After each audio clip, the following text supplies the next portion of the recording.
Bienvenue à ce OVH Cloud Tech Talk. Je ne sais pas si vous le savez, mais on organise ce webinaire depuis un mois, tous les jeudis à 17h. L'idée, c'est partager avec vous des différents sujets techniques, donc des différents collaborateurs de OVH Cloud qui parlent sur les sujets qui les tiennent à cœur autour des projets qui sont faits, des briques techniques qui sont utilisées, ou comme dans le cas d'aujourd'hui, de la méthodologie qui sont mises en place. Donc aujourd'hui, je suis très fier de vous présenter Jérémy Hénard qui va nous parler de l'agilité. Mais je pense que vous allez trouver qu'il parle de l'agilité d'une façon très différente à la plupart des speakers et agilistes. Donc pour moi, j'ai eu la chance de travailler personnellement avec Jérémy. J'ai eu la chance de voir comment sa méthode marche et comment ça fait des équipes de développement plus productives, mais aussi, ça n'a aucune blague, plus heureux. Donc, je suis très, très content de l'avoir aujourd'hui comme speaker invité. Donc, Jérémy, c'est à toi. Merci Horatio. Bonjour à tous. Aujourd'hui, le sujet qu'on va traiter, alors évidemment, hop, voilà, le sujet qu'on va traiter, c'est la télémétrie au secours de l'agilité. Petite phase d'introduction personnelle. Donc, je suis programme manager chez OVH. Ça fait bientôt 3 ans que je travaille chez OVH Cloud et 7 ans que je fais de la gestion de projet et je suis passionné par le sport. C'est-à-dire que je mesure à peu près toutes les performances que je peux faire au sport et vous verrez que ça a du sens au fur et à mesure de cette présentation. Vous pouvez me retrouver sur les différents réseaux sociaux ainsi que sur Twitter. Les équipes que j'accompagne aujourd'hui, elles sont 5 équipes, soit à peu près 29 développeurs répartis sur toute la France. Donc il y a Roubaix, Paris, Rennes, Bordeaux, Toulouse, Lyon, Nantes et Brest. Les outils que j'utilise et les méthodologies que j'utilise, il y a Excel, hein, tout simplement, la gestion des traitements de tickets et de fichiers Excel. Jira, un outil de ticketing pour la gestion de projet. Grafana. La méthode que j'utilise beaucoup, c'est la méthodologie Scrum, le fameux BSP, le bon sens paysan et le Kintsugi. Alors le Kintsugi, c'est quelque chose que peut-être vous ne connaissez pas, je vais vous en parler quelques secondes. C'est une compétence artistique qui vient du Japon, qui vise à reconsolider, construire quelque chose en y ajoutant de la valeur. Concrètement, ici, c'est un vase qui a été brisé et qui a été recollé avec de la colle d'or. Donc on y a ajouté de la valeur. L'objet brisé a plus de valeur aujourd'hui que l'objet initial. Et c'est un peu vers cette idéologie que j'essaie d'accompagner les équipes aujourd'hui, car lorsqu'on a une roadmap chez OVH, on essaie déjà de la récupérer et de la structurer, donc de la décomposer, un peu comme les Kintsugi. Pour cela, on la découpe en plusieurs épiques, A, B, C, D et E, et on y ajoute la valeur, et la valeur ajoutée, c'est le développement des développeurs, des équipes de développeurs. C'est un peu la philosophie Kintsugi qu'on essaie d'établir. Au sommaire, ensemble, on va voir déjà le début de l'histoire, comment ça s'est passé. Le vocabulaire Scrum, j'utilise 2 termes très souvent, donc je préfère qu'on ait le même niveau de définition tous ensemble. Avec les équipes, comment j'ai mis en place l'agilité. Au début, c'était pas simple, vous allez voir un peu leur retour, les différentes étapes qui nous ont poussés vers la télémétrie et comment on a automatisé cette agilité. Le début de notre histoire, donc tout s'est passé il y a à peu près 2 ans, au début du lancement du projet Kubernetes. Donc j'ai rejoint la PU Plateforme, une équipe chez OVH, et mon manager avait pour mission pour moi, il m'a demandé, on a besoin d'avoir de la visibilité sur l'ensemble des projets pour le top management. C'est très important car les messages qu'on envoie au top management ne sont pas forcément de la même nature qu'on envoie aux équipes de développement. Envoyer que la semaine passée, on a corrigé une dizaine de bugs ne fait pas avancer la visibilité. C'est quelque chose qui était problématique pour moi et pour le top management puisque eux voulaient savoir où était le projet, à quel pourcentage et si nous allions respecter nos ETA et les promesses qu'on faisait aux clients.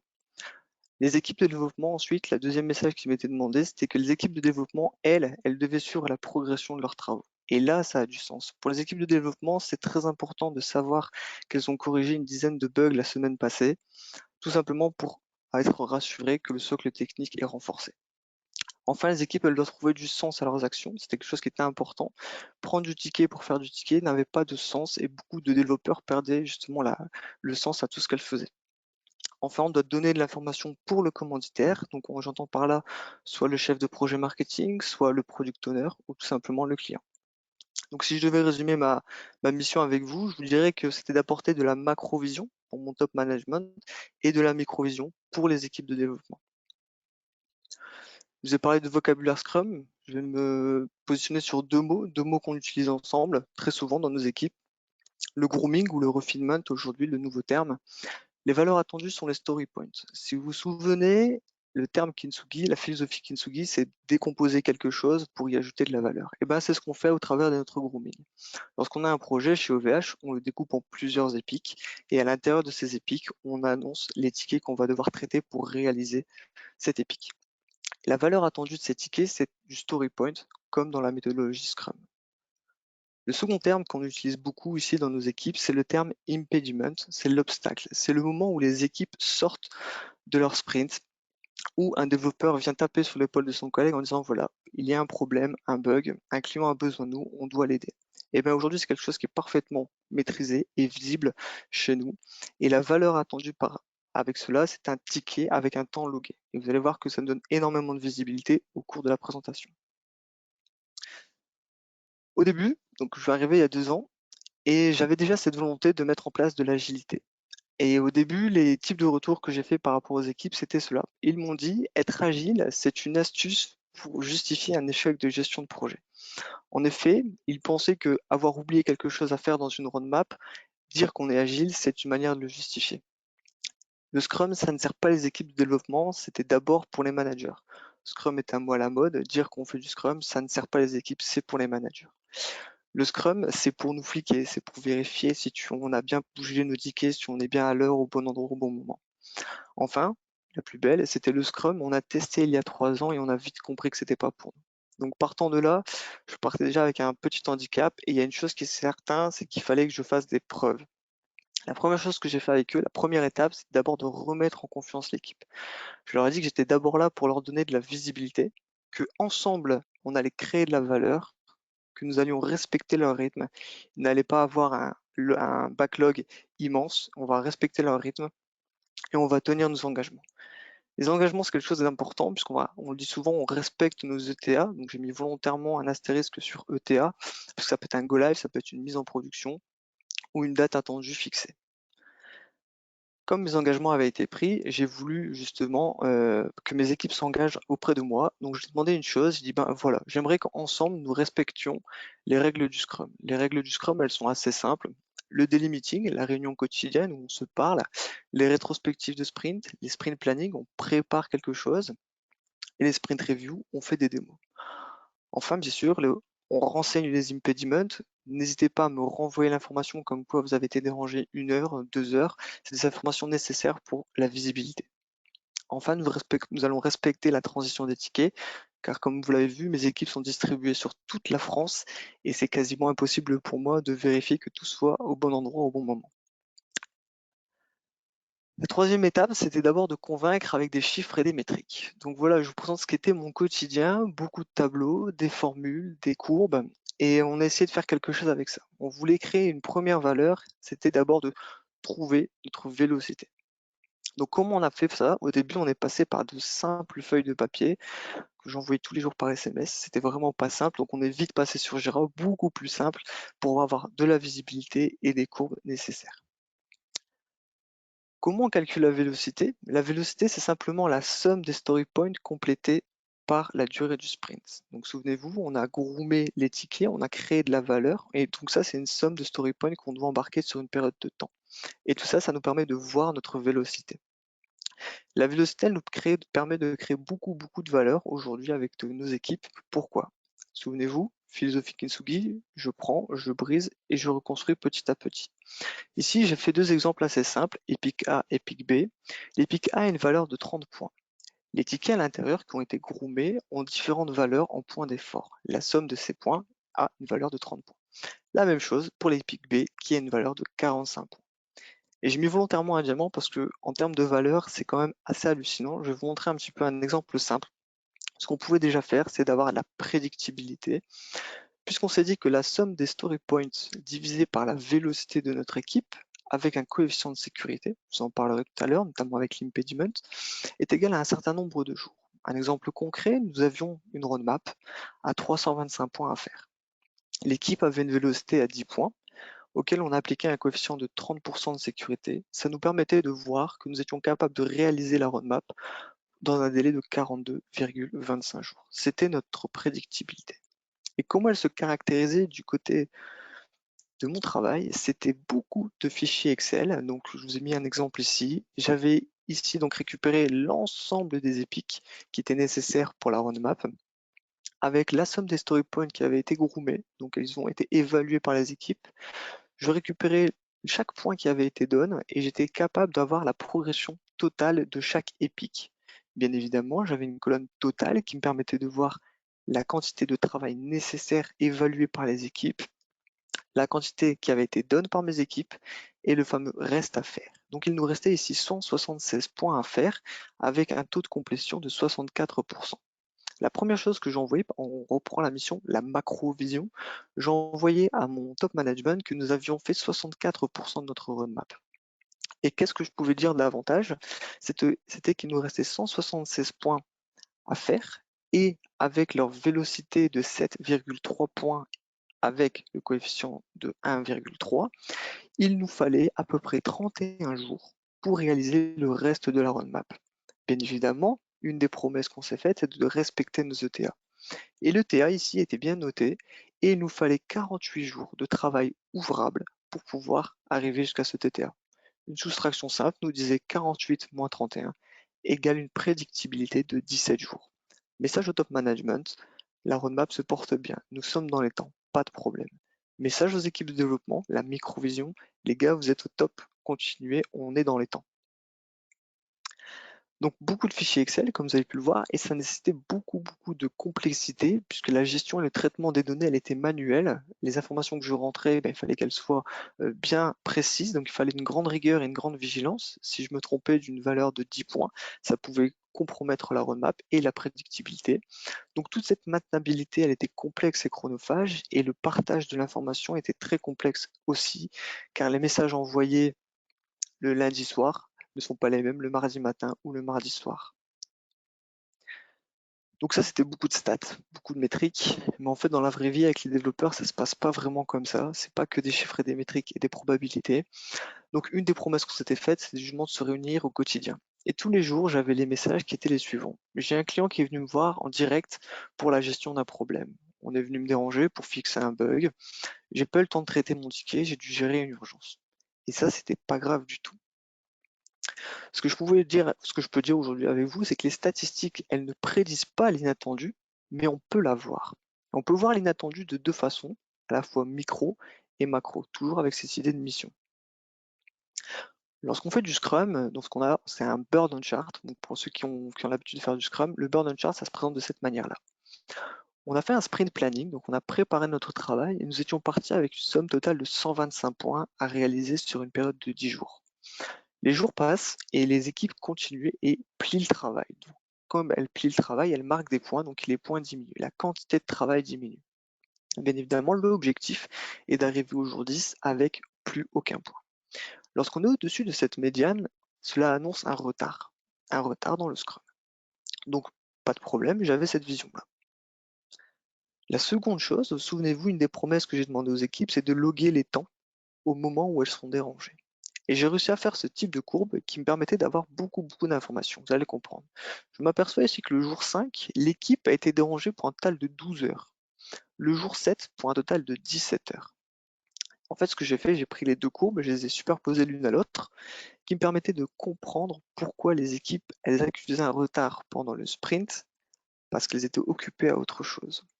Le message au top management, c'était que oui, les équipes sont en retard aujourd'hui sur le sprint, mais elles sont aussi occupées à faire autre chose, fixer des problématiques ou être aux côtés du client. Et ça, c'était quelque chose qui était très important pour le macro et la microvision. Donc le burden chart et l'impediment, ça nous crée la microvision.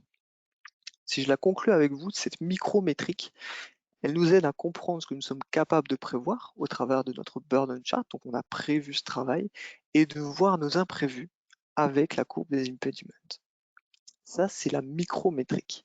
J'en ai parlé de la macrométrique, puisqu'il arrive très souvent, c'est un quotidien assez récurrent, qu'il y a des imprévus qui s'ajoutent à la roadmap. Ces imprévus sont assez souvent, ben voilà, quelque chose qu'on a oublié, un élément de la roadmap ou un socle complet, un sujet prioritaire qui devient prioritaire et comment on doit voir ou prévoir cela.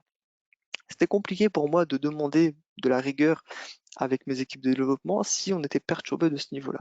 Donc qu'est-ce que j'ai fait? J'ai eu cette idée de créer ce que j'appelle, de mon côté en tout cas, c'est la roadmap burn-up chart. Je vous explique. Je me suis dit que de semaine en semaine, on a une quantité de travail à réaliser. Donc ce que j'ai fait, j'ai pris mon fichier Excel, j'ai tiré une période de temps, le quarter par exemple, un trimestre, et je me suis dit, tiens voilà, en semaine 35, j'avais 120 points à réaliser. Et puis je me suis aperçu qu'en semaine 36, les équipes avaient 180 points. Et donc ça, j'étais pas inquiet de mon côté, puisque je voyais la quantité qui avait augmenté, mais je savais que c'était la période de grooming. Elles préparaient leur quarter. Et puis normalement, la roadmap, elle devrait pas bouger, ou alors très très peu. Et donc toutes les semaines, je venais mettre un point ici pour vérifier si elles avaient toujours la même quantité de travail à réaliser. Et je vois aussi en semaine 40 que j'ai eu une petite évolution qui a dépassé ce que j'appelle la limite. La limite, c'est la quantité maximum que les équipes peuvent encaisser en nombre de points sur une période de temps. Souvenez-vous, on doit respecter leur rythme et quand on a une vélocité à 10, on ne peut pas avoir plus de 2000 points à faire par exemple. C'est quelque chose qui est très simple. Donc je savais calculer une limite sur une période de temps. Et donc pourquoi? Parce que je me suis dit, les équipes quand elles travaillent, donc ça c'est la courbe de progression des équipes, elles travaillent de manière linéaire. Elles créent de la valeur, mais ce n'est pas quelque chose qui a un pic et qui descend. C'est quelque chose qui est continu. Et donc je me suis dit, là, donc j'ai récupéré cette même période de temps et j'ai mis les points des créations de valeur de mes équipes pour voir tout ça. Comme la micrométrique, j'ai récupéré les deux graphes, je les ai superposés l'un sur l'autre, ce qui m'a permis de comprendre quelque chose. Donc ici, souvenez-vous, le grooming, la quantité de travail que les équipes doivent réaliser. Ici, c'est la quantité de points qu'ils ont réalisés. Et cet écart type, justement, est voué à se réduire au fur et à mesure du temps. On avance sur la roadmap. Souvenez-vous, en semaine 40, j'ai eu cette perturbation qui a dépassé la limite. Mon travail à moi, c'est de sensibiliser justement les commanditaires par rapport à cela. Et je leur ai dit, attention, notre capacité à réaliser l'ensemble de la roadmap peut être compromis car on dépasse la limite. On respecte le rythme des équipes.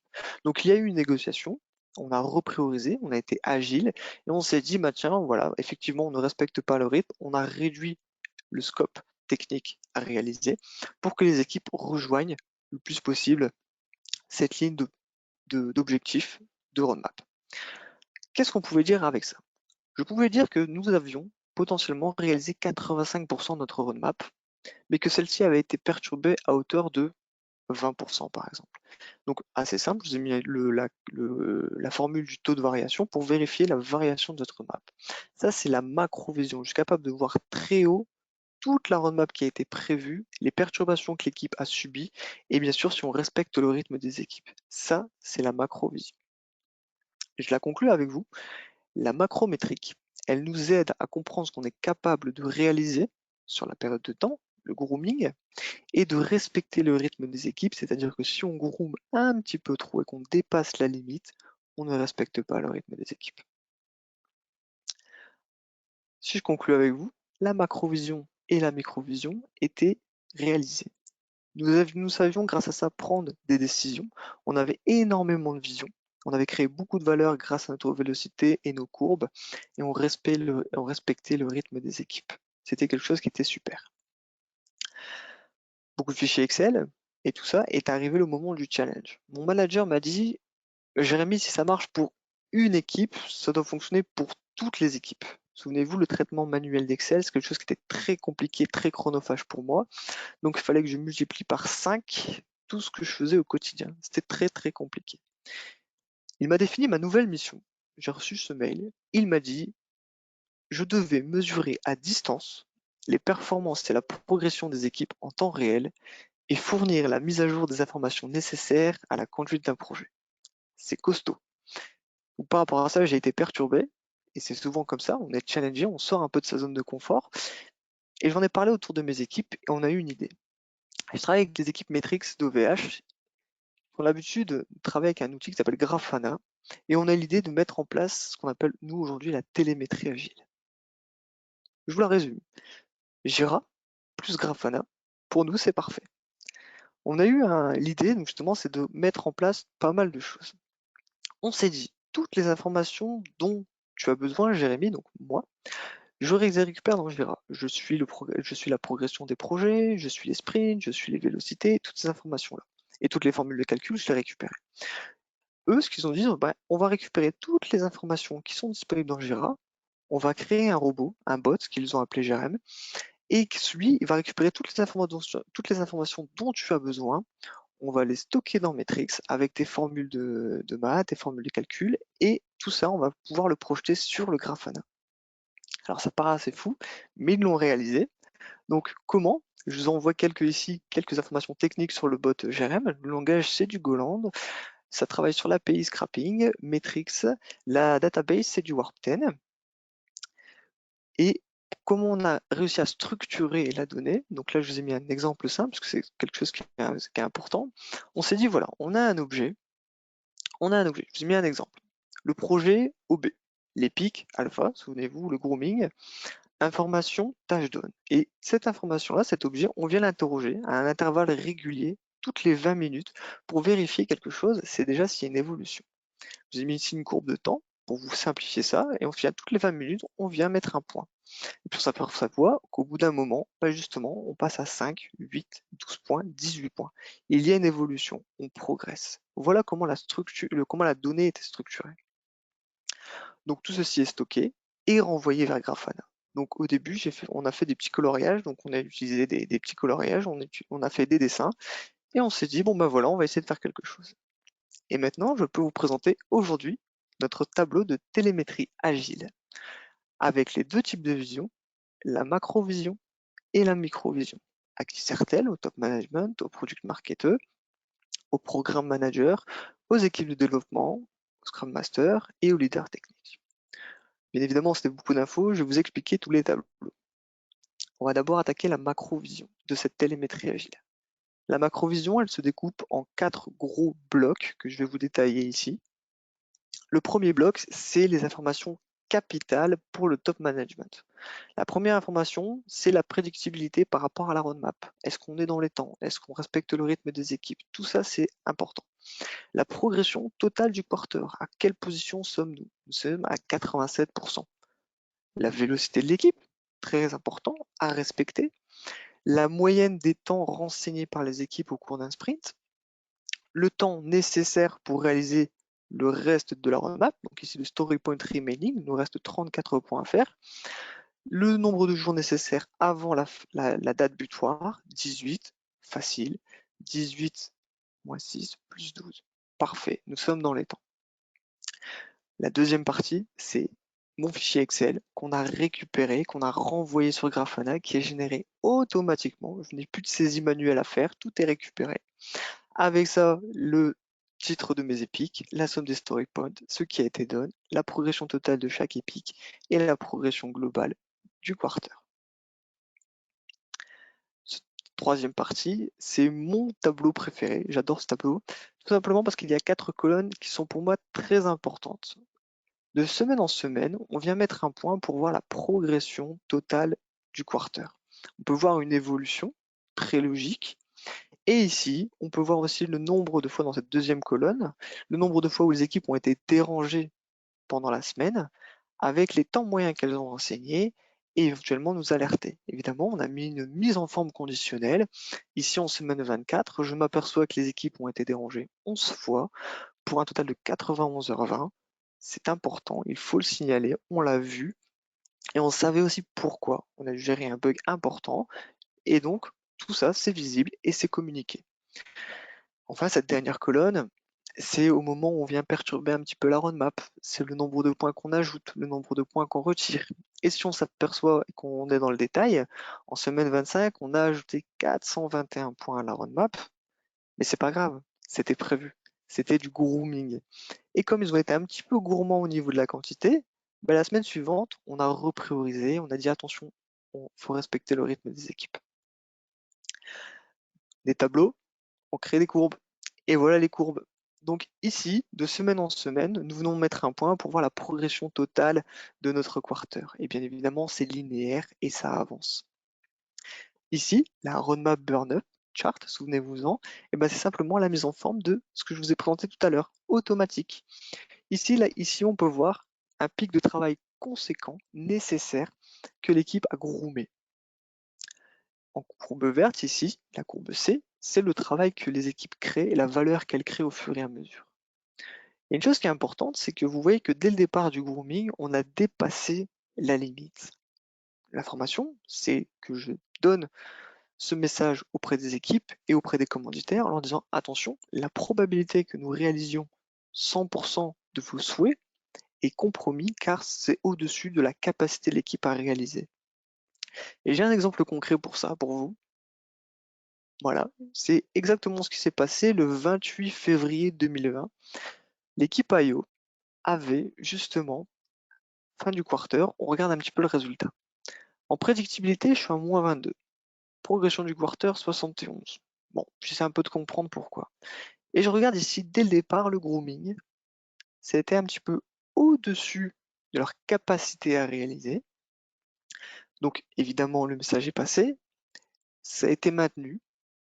Très bien, les équipes ont avancé, avancé, avancé, pour arriver à la fin du quarter, très logiquement, à leur limite. C'est-à-dire que la limite a été respectée, ils ont bien fait ce qui était prévu, et que les moins 22 que vous voyez en haut à gauche, ça explique l'intervalle que vous avez ici.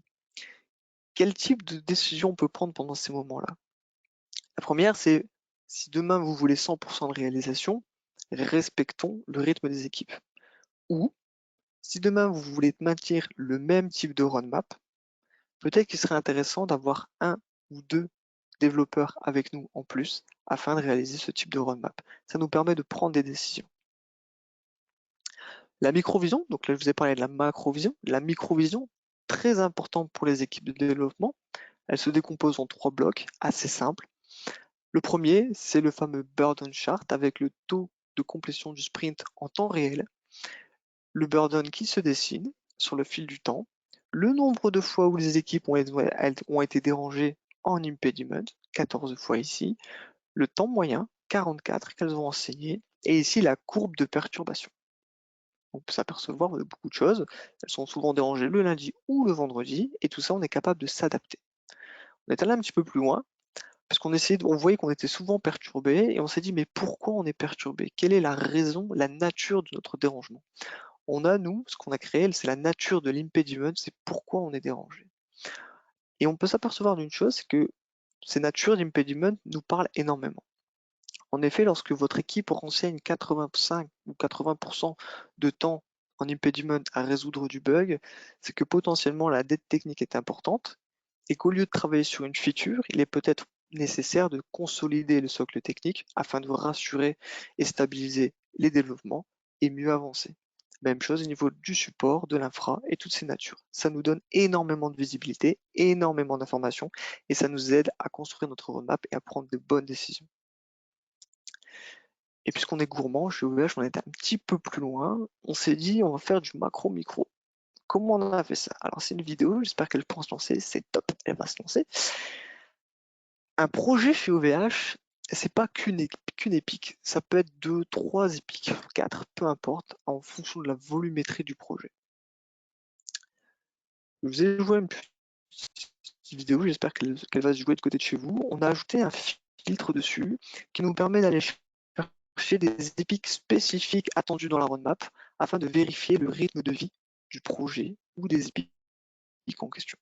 Ici, j'ai sélectionné 3 épiques qui me donnent un sujet précis avec un taux de complétion calculé automatiquement et une courbe de progression attendue et la courbe de progression des équipes. Bien évidemment, l'objectif pour les équipes, c'est que la ligne jaune rejoigne la ligne verte afin de livrer le projet. C'est notre macro-micro. Chose importante aujourd'hui, c'est que si vous, dans les équipes, vous voulez vous lancer dans la télémétrie agile, c'est possible. Quelques conseils par rapport à tout ça, c'est d'abord d'uniformiser la méthodologie. Comme je vous l'ai dit, on groom, on fait des impediments et c'est des choses qui sont très très importantes. Gérer la conduite du changement, c'est quelque chose d'important aussi. Il y a des équipes qui vont potentiellement être un peu perturbées par ce changement et donc il faut bien les accompagner et leur dire que tout ça c'est à leur avantage. Encourager la rigueur, souvenez-vous, toutes les informations, les impediments le grooming, tout ça, c'est toutes les datas que vous avez vues, c'est grâce au travail des équipes de développement que j'accompagne. Elles respectent bien les rituels, on sait ce qui se passe, on sait où sont les perturbations, et bien évidemment, on a mis en place des KPI pour voir tout ça. Les résultats aujourd'hui, c'est qu'on a beaucoup d'aide pour la prise de décision. On arrive à conduire la performance, et en tant que sportif, j'adore ça. On rend nos équipes de plus en plus autonomes, car elles connaissent leurs limites. Elles s'autogèrent aujourd'hui, elles s'auto-améliorent, car elles vérifient un petit peu le socle technique, la dette technique, tous ces sujets-là, elles sont capables de le voir. Aujourd'hui, au VH, il y a à peu près 19 équipes, 20, j'en ai ajouté une aujourd'hui, 20 équipes aujourd'hui qui tournent avec cette télémétrie agile. Quelques informations, on a 2000 objets qui sont suivis et on a 100 000 points par jour qui sont enregistrés. Un autre sujet important, c'est que c'est chez OVH, mais si demain vous voulez l'utiliser aussi, bah, c'est possible car on a tout rendu open source. Le bot qui va récupérer les informations et qui fait les formules de calcul automatiquement et le dashboard. Tout ça est disponible grâce au QR code. Première information. Je vous ai mis également l'adresse mail si vous voulez la noter. Et la meilleure des conclusions que je peux faire avec vous, c'est celle de mes équipes. À la fin de chaque quarter, j'ai l'habitude d'envoyer un formulaire un petit peu pour dites-moi comment avez-vous vécu le quarter. Et j'ai récupéré donc l'archive de ce premier retour, c'était celui-là. On a tenu nos promesses avec un niveau de qualité plutôt bon. Le message d'un développeur. On n'applique pas bêtement la méthode, on l'adapte, le fameux bon sens paysan. On fait des lancements de produits avec une belle visibilité, macro, micro, et une belle rigueur parce que toutes les informations qu'on a récupérées, c'est le travail des développeurs. C'est notre kintsugi à nous. Merci. C'était la télémétrie au secours de l'agilité. Vous pouvez me retrouver sur les différents réseaux, ainsi que la vidéo. Voilà Horacio. Ah, merci beaucoup, Jérémy. Merci à toi. Est-ce que si vous avez des questions, vous pouvez les poser dans les petits panneaux questions que vous avez. Il y a pour l'instant une question. Bonjour, petite question, pas de tout urgente, mais je suis arrivé au début. Est-ce que l'enregistrement de replay sera disponible par la suite? Oui, on aura un enregistrement. En fait, dans les dernières slides, vous pouvez voir, il y a une adresse et là-bas, il y aura l'enregistrement qui sera disponible, les slides et quelques captures d'écran. On va faire la même chose pour tous les autres webinaires. Si vous avez d'autres questions, c'est le moment. Il y a quelques C'était remerciements, clair, Horacio. Jérémy. C'était C'est que clair. c'était En tout clair. cas, je l'ai trouvé clair. Je ne suis pas très objectif, mais je l'ai trouvé clair. Oui. Et s'il n'y a pas d'autres questions, si, il y a une question intéressante. On nous dit OVH Cloud pourrait proposer cette solution au format SaaS. Qu'est-ce que tu penses? Je suis agile, je m'adapte à tout et tout est possible. Donc là-dessus, il n'y a pas de problème. On demande aussi si, à ton avis, serait-il possible de mettre en place cette solution dans de toutes petites équipes de 2 ou 3 personnes? Alors oui, c'est possible, bien évidemment, à partir du moment où on respecte la procédure, les fameuses les fondamentaux du grooming, etc. Oui, c'est largement faisable. Une autre question, est-ce que ça peut se brancher sur d'autres outils que Jira?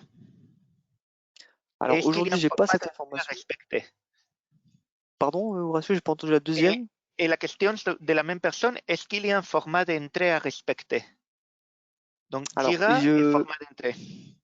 aujourd'hui, on utilise beaucoup Jira. Je pense que c'est adaptable sur différents outils, hein. Je pense à des outils peut-être comme Rainmind, des informations, des outils de ticketing, de gestion de projet. Et j'ai pas cette information. Je vous invite à aller lire justement un article de mon bon collègue Aurélien, justement, qui explique un petit peu comment on a mis en place tout ça et sur quel outil on pourrait l'utiliser. C'est également disponible sur le Git, de manière à pouvoir vérifier tout ça. Et la seconde question, Horacio, c'était? S'il y a un format d'entrée à respecter. Pas forcément, non. Une autre question, cette méthode peut-elle s'adapter dans d'autres secteurs d'activité comme le bâtiment pour la gestion des chantiers, etc.? À partir du moment où le point d'effort a une valeur pour vous, oui. C'est vraiment ça, c'est vraiment cette notion de point d'effort par rapport à la quantité. C'est vraiment le point d'effort qui crée la vélocité et qui crée toute cette télémétrie. Bon, Jérémy, il n'y a pas d'autres questions. Il y a beaucoup de monde qui te remercie et qui a été content de ta présentation. En tout cas, bah, je vous dis à tous merci d'être venus. On se donne rendez-vous jeudi prochain à la même heure pour un autre talk. On énoncera les sujets demain matin sur nos réseaux sociaux. Et bah, merci surtout à Jérémy De rien, d'avoir fait cette Horatio. présentation. Tu sais que tu peux compter sur Merci, moi. Merci à tous merci pour votre beaucoup. attention et à très bientôt. Au Salut! revoir. Bonne soirée tout le monde.